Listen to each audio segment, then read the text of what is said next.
Hello నమస్తే welcome to reality check.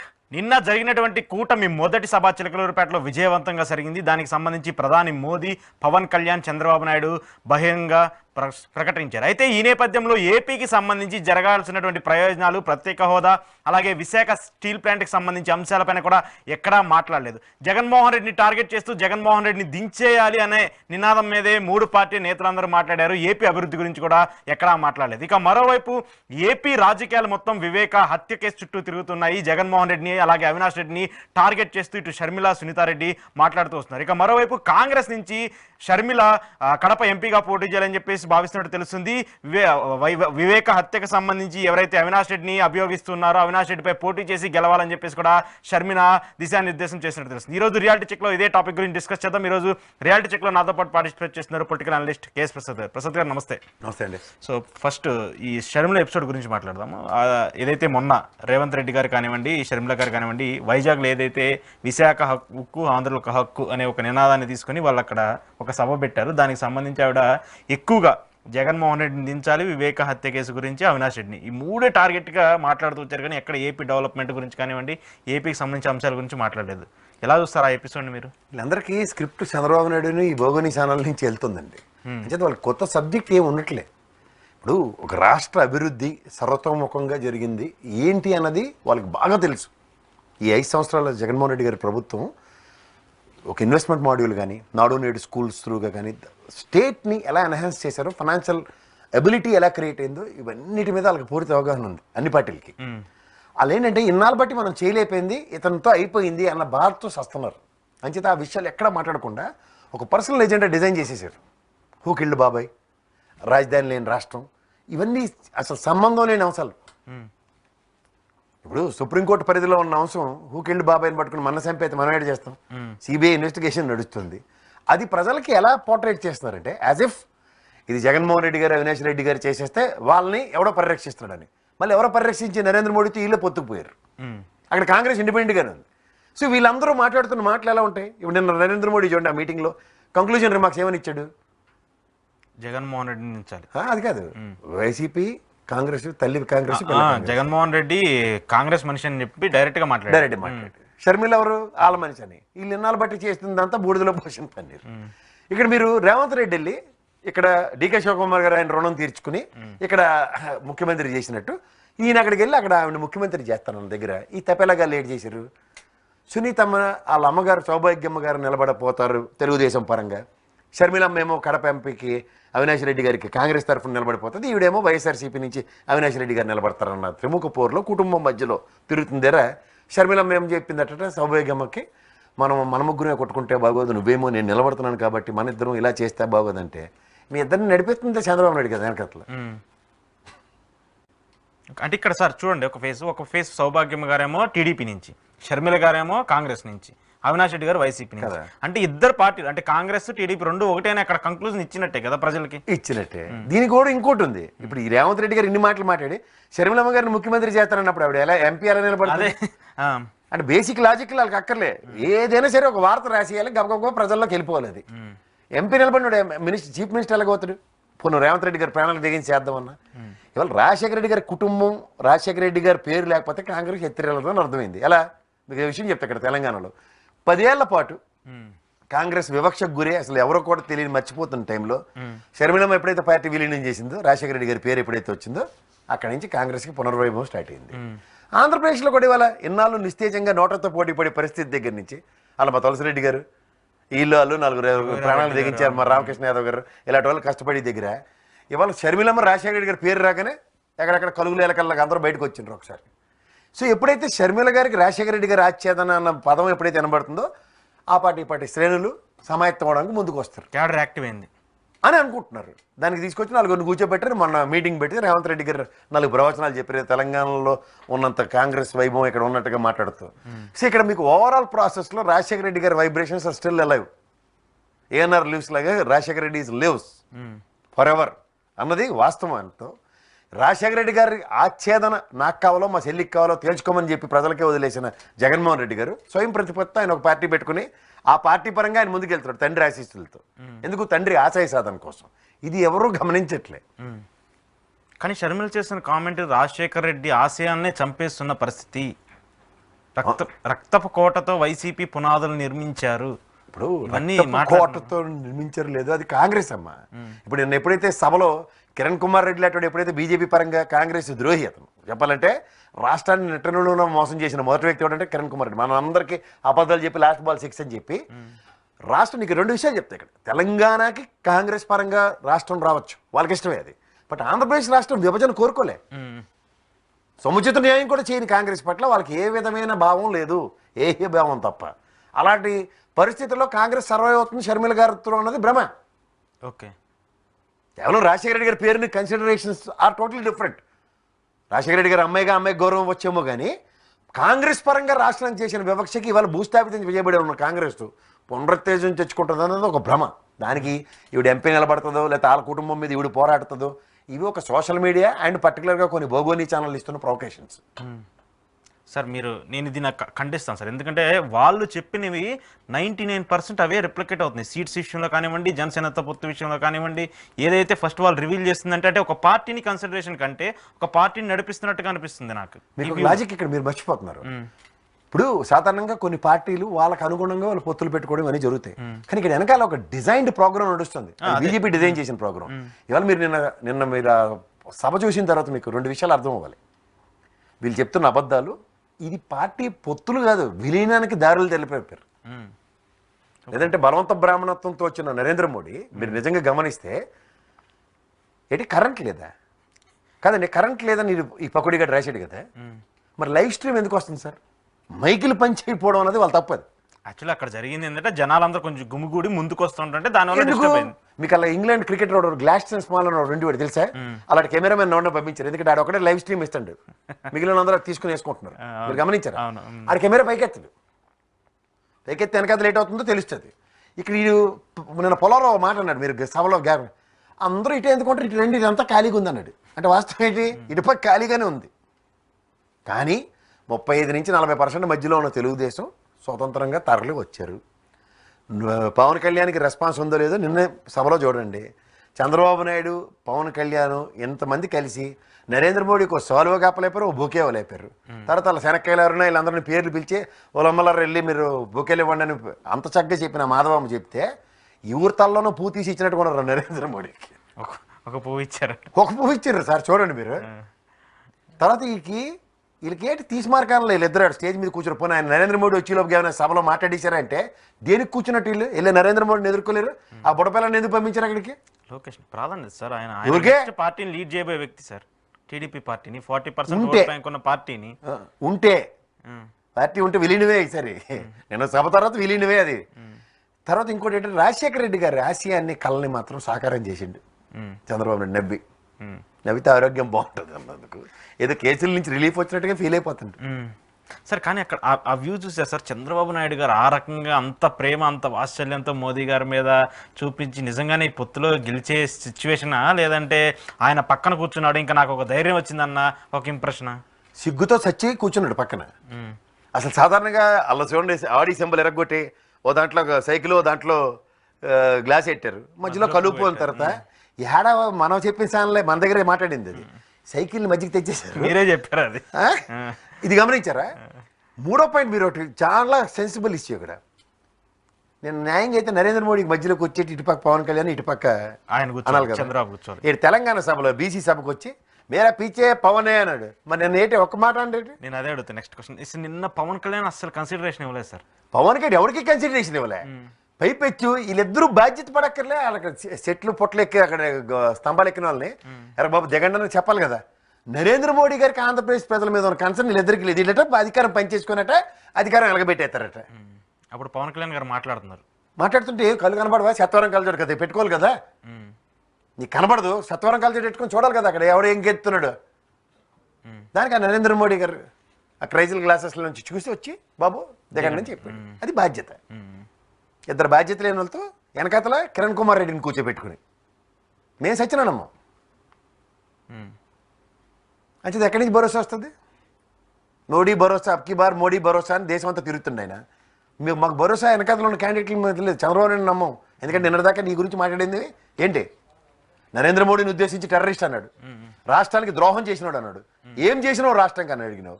3 విషయాల్లోనూ ఏమీ చేయని రాష్ట్రానికి 10 ఏళ్ల పొద్దులో రాష్ట్ర విభజన తర్వాత ఈ 5 ఏళ్ళు మీ ఆబ్సెన్స్లో రాష్ట్రానికి ఏం చేశాడని వాళ్ళు పొత్తు పెట్టుకుంటున్నారు. అంటే అబద్ధాలు. ఎలాంటి అబద్ధాలు?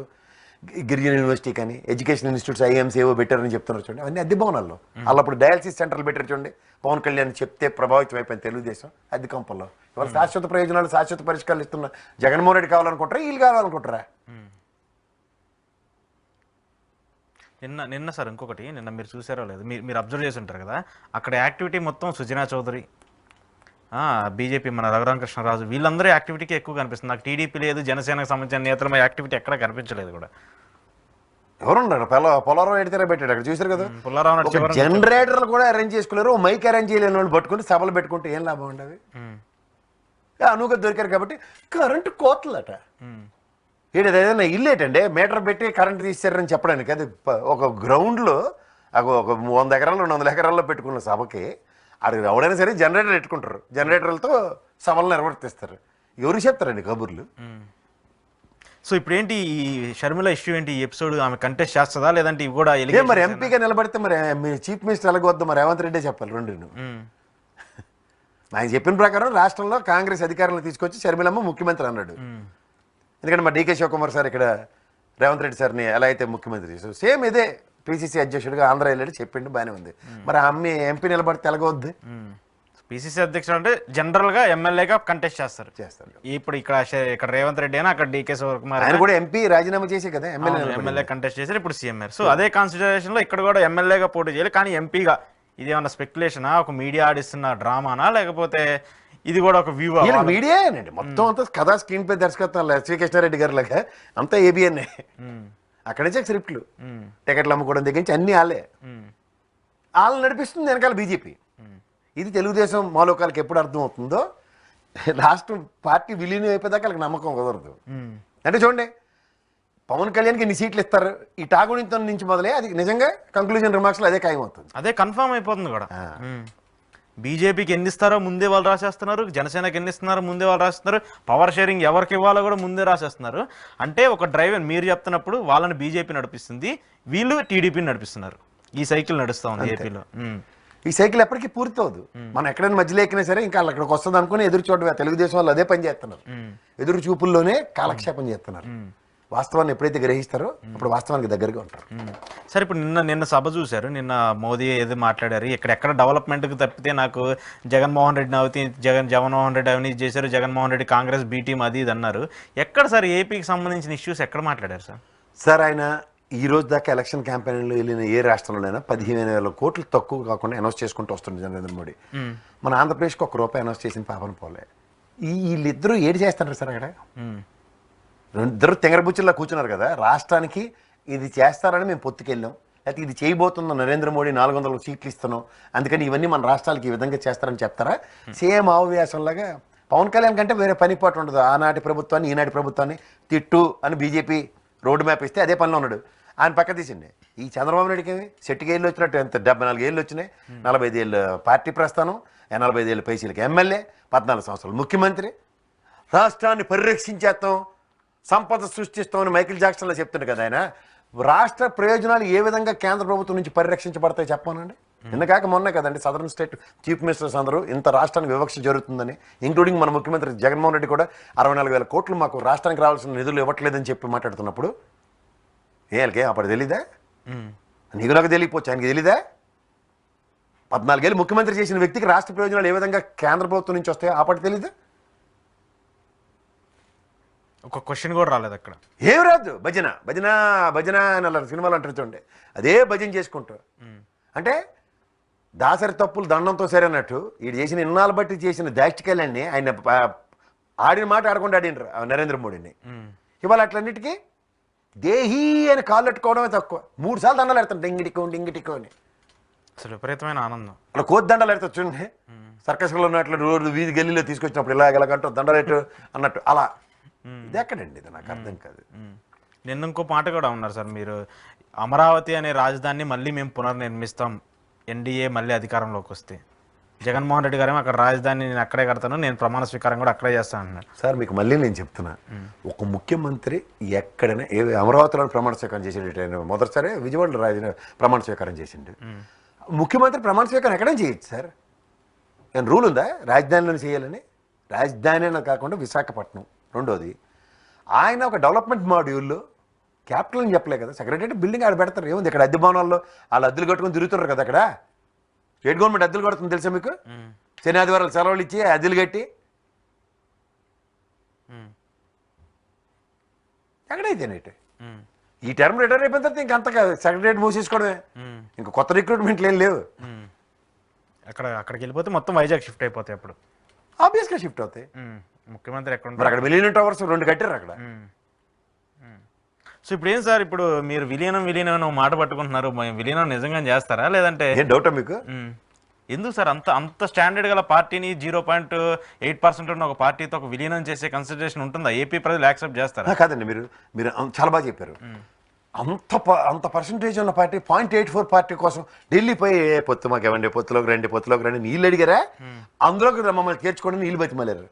లాజిక్ మర్చిపోకండి మీరు. ఎన్డీఏలోకి మేము వస్తామని బతిమాలుకున్నారు. వాళ్ళు ఊరికనే బతిమాలుతున్నారా? దేనికి బతిమాలుతున్నారు? వాళ్ళు ఏవి కండిషన్స్ ఏం పెట్టకుండానే పొత్తు ఇచ్చేస్తారా వద్దనుకున్న వాళ్ళు? మొన్న అమిత్ షా కూడా దానికి తోడు 2 రోజులు బట్టి బిక్కులు ఆడుకున్నారు. నరేంద్ర మోడీ గారు వస్తారో రారని తెలుసా మీకు? పైకి కబుర్లు చెప్తారు, పకోడీ కబుర్లు, సభ సక్సెస్, సభకు వచ్చామని.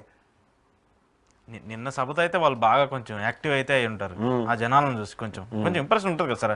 సిద్ధం సభలో కొంచెం డామినేషన్ ఇస్తున్నాం అన్న కన్సిడరేషన్ ఉంటుంది కదా వాళ్ళకి కూడా, ఒక యాక్టివ్నెస్. యాడ సిద్ధం సభ ఏళ్ళు తీయాలి సార్. జనం వచ్చారు కదా సార్. వచ్చారు సార్.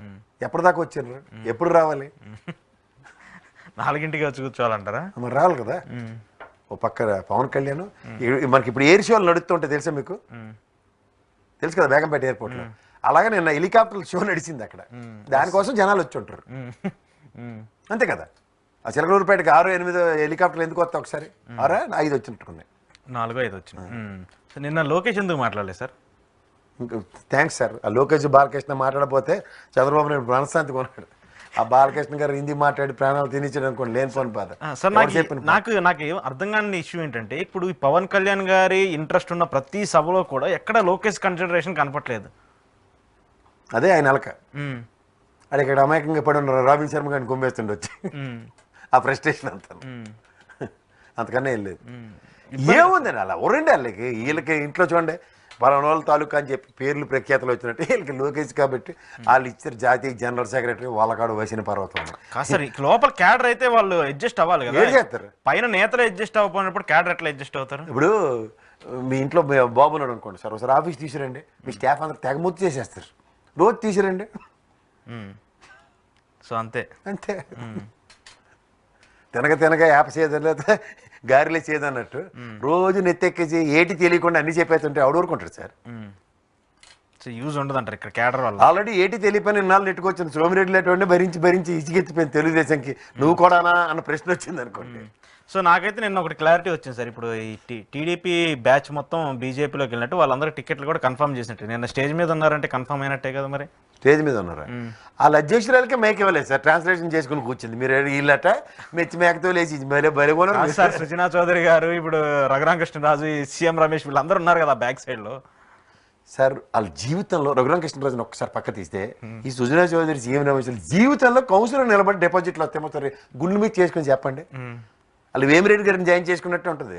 2000 ఓట్లు కూడా లేకుండా ఎంపీకి టికెట్ ఇచ్చేస్తాం అన్నట్టే ఉంటుంది వాళ్ళ కథలు. పేరు గొప్ప ఊరు దెబ్బ బ్యాచ్లు అవన్నీ. సో ఈ వీళ్ళందరికీ సీట్లు ఇస్తే వైసీపీకి అడ్వాంటేజ్ ఎప్పుడైతే నెత్తిన పాలు పోసినట్టే. సో మీ వ్యూలో ఇప్పుడు అవినాష్ రెడ్డి గారి మీద షర్మిల గారు పోటీ చేస్తున్నారు. నేనే చెప్పట్లేదు, ఊరికే చెప్తుందానికి నేను క్లారిటీ ఇచ్చాను. రేవంత్ రెడ్డి గారు ముఖ్యమంత్రి చేస్తున్నప్పుడు ఆవిడ ఎంపీ నిలబడి ఆవిడకి ఉపయోగం, సౌభాగ్యం నిలబడితే వద్దని చెప్పింది షర్మిలమ్మ. ఇవన్నీ కానప్పుడు ఎవరు ఎక్కడ నిలబడతారో ఎందుకు నిలబడతారో అసలు తేల్చుకోమనండి. మళ్ళీ ఆలపరంగా కుటుంబంలో ముగ్గురు ఎందుకు అన్న ప్రశ్న వస్తున్నప్పుడు నేను నరేంద్ర మోడీ చెప్పినట్టు అవునా కాదా అన్నది మనం ఆలోచించాలి. ఆ భౌగోనిశాలలో చెప్పాడు కాబట్టి వాళ్ళు ముగ్గురు జుట్లు పీకేసుకున్నారని అనుమానంలోనూ అపోహల్లోనూ మీరు ఉంటున్నారు. సరే ఇప్పుడు ప్రసాద్ గారు ఒకటి క్లియర్గా చెప్పండి. ఇప్పుడు వైఎస్ రాజశేఖర రెడ్డి తెలంగాణలో కానివ్వండి, ఏపీలో కానివ్వండి ఒక ఫేమ్ ఉన్న లీడరు. ఆయన ప్రజలకు చేసినటువంటి మంచిని మనం చూస్తూ వచ్చాం. ఇక్కడ అంత కన్సిడరేషన్ ఉంది. మా నాన్నగారి ఆశయాల కోసం నేను పనిచేస్తున్నానని ఇక్కడ షర్మిల గారు పార్టీ పెట్టారు. ఇక్కడ ఎంత కన్సిడరేషన్ వచ్చిందో మీరు చూశారు. ఇప్పుడు ఆవిడ మళ్ళీ ఏపీకి వచ్చారు. ఇక్కడ ఒకే ఫోటోని పెట్టుకొని ఇటు జగన్మోహన్ రెడ్డి గారు రాజకీయం చేస్తున్నారు, షర్మిల గారు రాజకీయం చేస్తున్నారు. ఇది ఎవరికి ఇంప్లిమెంట్ అయింది? అసలు వైఎస్ఆర్ అనే ఒక పేరుని సాటిస్ఫై చేస్తుంది ఎవరు? ఆ ఓట్ బ్యాంక్ ఎవరికి టర్న్ అయ్యే అవకాశం ఉంది? ఆయన ఓటు బ్యాంక్ ఎప్పుడో ట్రావెల్ అయిపోయి వైఎస్ఆర్సీపీ పక్క సురక్షితంగా ఉందండి. వీళ్ళు ఏదో ప్రయత్నిస్తున్నారు. గత ఎలక్షన్స్ 2 టర్ములు బట్టి కాంగ్రెస్కి ఎంత వచ్చింది? 1-2% మధ్యలో ఉన్నారు వాళ్ళు. మీకు ఇంకో మాట చెప్తా, అక్కడ నర్రెడ్డి బ్రదర్స్ ఇద్దరు కలిపి సౌభాగ్యమని నిలబెట్టడానికి కింద మీద ఆసనాలు వేసేస్తుంటారు. దానికి షర్మిల్ గారు ఎంత కాదన్నా సపోర్ట్ వైఎస్ ఫ్యామిలీ కదా. నర్రెడ్డి ఫ్యామిలీ అంటే బయట నుంచి వచ్చిన parachute batch వెసెస్ original brand breed అలా బాలకృష్ణ కరెక్ట్గా ఉంటుంది కదా. వాళ్ళ ఆలోచన విధానం పందా వేరేగా ఉంటుంది కదా. అందుకని చెప్తుంటారు. సో ఒకవేళ సునీత గారు పోటీ చేస్తే ఇక్కడ సౌభాగ్యమ్మ గారు సైలెంట్. సునీతమ్మ చేయదు. ఒకవేళ వీళ్ళిద్దరిలో ఎవరైనా పోటీ చేస్తారా? ఎందుకంటే అది కూడా వస్తుంది కదా. ఎవరిద్దరిలో? సునీతారెడ్డి గారు కానివ్వండి, సౌభాగ్యమ్మ గారు కానివ్వండి. సౌభాగ్యమ్మని తెలుగుదేశం వాళ్ళు వచ్చకాయిస్తున్నారు. ఈ ఏమో క్లియర్గా చెప్తుంది మనకెందుకు మన ముగ్గురులో. అది పెద్ద ఇది కదా, కాంగ్రెస్ పరంగా నిలబడుతుంది. వైఎస్ వివేకానంద రెడ్డి గారు అయితే కాంగ్రెస్ మనిషే కదా. సో ఈ వివేకానంద గారి బయోపిక్ కూడా ఒకటి వస్తుంది ప్రసాద్ గారు, ఏమన్నా కామెంట్ చేస్తారు దాని మీద? అది నచ్చినట్టు తీసుకోవడానికి ఎవడన్నా సినిమా తీయొచ్చేముంది. అలా ఆర్జీవి చెప్తారు కదా, ఇది ఇస్ మై వే ఆఫ్ అని. అలాగే ఆవిడ వే ఆడు ఎత్తుకుని తీసుకుంటారు. సామాన్యుడు నిద్రడు పడి ఎవడెక్కువ అక్కడ ఆయన టార్గెట్ చేస్తుంది కదా, జగన్మోహన్ రెడ్డి గారిని టార్గెట్ చేయండి సార్. ఏమవుతుంది దానివల్ల? ఎవడు పని లేనివాడు పిల్లితర గురికాడని ఎవడు మట్టుకు సినిమాలు తీసుకుని ఈ సినిమాలతో ఎఫెక్ట్ వచ్చేస్తుంది అనుకుంటే నవ్వుతున్నారు. అట్లా అంటే ఆర్జీవి గారు తీసిన సినిమాలు కూడా పెద్ద ఎఫెక్ట్ ఏం రాలేదు. వాళ్ళ మొక్కలు వాళ్ళ సినిమాలు తీసేస్తే వీళ్ళతో ప్రజాస్వామ్యంలో ప్రజలు మారిపోతారు, ప్రజల పరివర్తనలు వచ్చేస్తే అందరూ సినిమాలు తీసుకుని ఉంటారు, ఎవడు రాజకీయాలు చేయకుండా. సరే చూద్దాం ఈ ఇంపాక్ట్ ఎంతవరకు ఉంటుందో. మరి షర్మిలా గారు చెప్పినట్టు ఆ మీడియా రాసినట్టు ఆ పేపర్లో వచ్చినట్టు జరుగుతుందో లేదో కూడా చూద్దాం. థ్యాంక్ యూ ప్రసాద్ గారు. తెలుగుదేశాలు చెప్పండి, ఈసారి వచ్చినప్పుడు 4 సాల్వాలు బొకేలు పెట్టుకోండి. ఇంకా ఉన్నాయి, ఇంకా 3 సభలు ఉన్నాయి. ఎవరో ఆడపిల్ల జల్లో తీసి గులాబ్ పూలు నరేంద్ర మోడీ గారికి ఇస్తే చాలా బాగోదని అలా బన్నీగా డైలాగ్ చెప్పాల్సి వస్తుంది. 58 రోజుల్లో ఇంకా 3-4 సభలు మళ్ళీ కన్సిడర్ చేశారు. ఈసారి అమిత్ షా గారు కూడా వస్తారు. సో ఆయన కూడా ఉంటుంది. మరి ఆయనకన్నా ఇస్తారో లేదో చూద్దాం. థ్యాంక్ యూ ప్రసాద్ గారు. ఈరోజు ప్రసాద్ గారితో రియాలిటీ చెక్ చూస్తూనే ఉండండి. ఈ హాటీ.